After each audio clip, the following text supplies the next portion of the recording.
नमस्कार प्रणाम भाई लोग। तो का हाल बा। तो आज हम बात करे वाला बानी पावर स्टार पवन सिंह के गाना के बारे में। तो भाई लोग वीडियो में जरी से लेकर अंत तक बन रहा लो।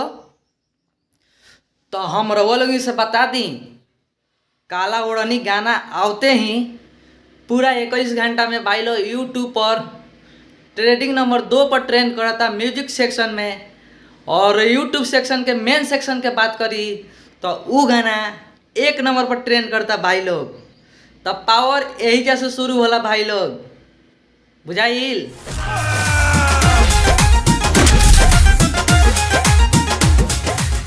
का पवन सिंह के लुक बा भाई लोग, गर्दा मचा दिले बड़न पूरा यूपी बिहार में। पहिलका ऐसन गाना आइल बा कि जौन भोजपुरी में तहलका मचा दिले बा हो। मार धार एक्शन से का मर्द का गाना बनैले बड़ो भाई। पावर यही ऐसे शुरू होला भाई लोग। ग्लोबल म्यूजिक भोजपुरी के सैल्यूट बा भाई लोग। जौना चैनल पर गाना आवते ही सुपर हिट ब्लास्ट कर गइल बा। पहिलका ऐसन गाना आइल बा भाई लोग भोजपुरी में तहलका मचा दिल बा भाई लोग। तो रउआ लोगन से एगो बात बता दी, global music Bhojpuri junction Bhojpuri गाना के और जौन लेवल होला ओके बहुत ऊंचाई तक लेके जाई भाई लोग। ग्लोबल म्यूजिक जंक्शन दिल से कहता नहीं, दिल से भाई लोग।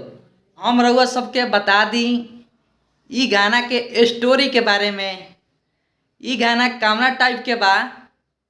चलो लो भाई लोग शुरू करता नहीं। तो रउआ सबसे बता दी पवन सिंह एगो कॉलेज में पढ़ेलन।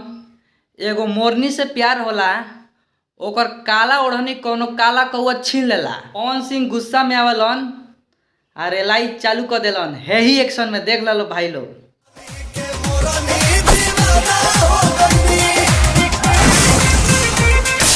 गजब के एक्शन में भाई लोग, गजब के गाना बा।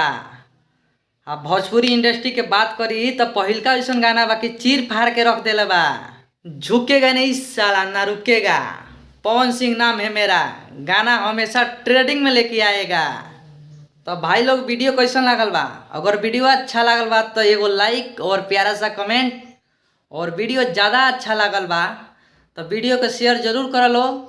और रउआ लोगन से एगो बात पूछता नहीं भाई लोग, हमार वीडियो कहाँ से देखा तारा लो, कमेंट बॉक्स में ज़रूर कमेंट करके बताओ लोग। जाते जाते हम अपन परिचय बता दी। हम शायरमैन नारायण निराला, आप सबके छोट भाई। तो फिर मिलम अगला वीडियो में, तब तक के लिए बाय दोस्तों।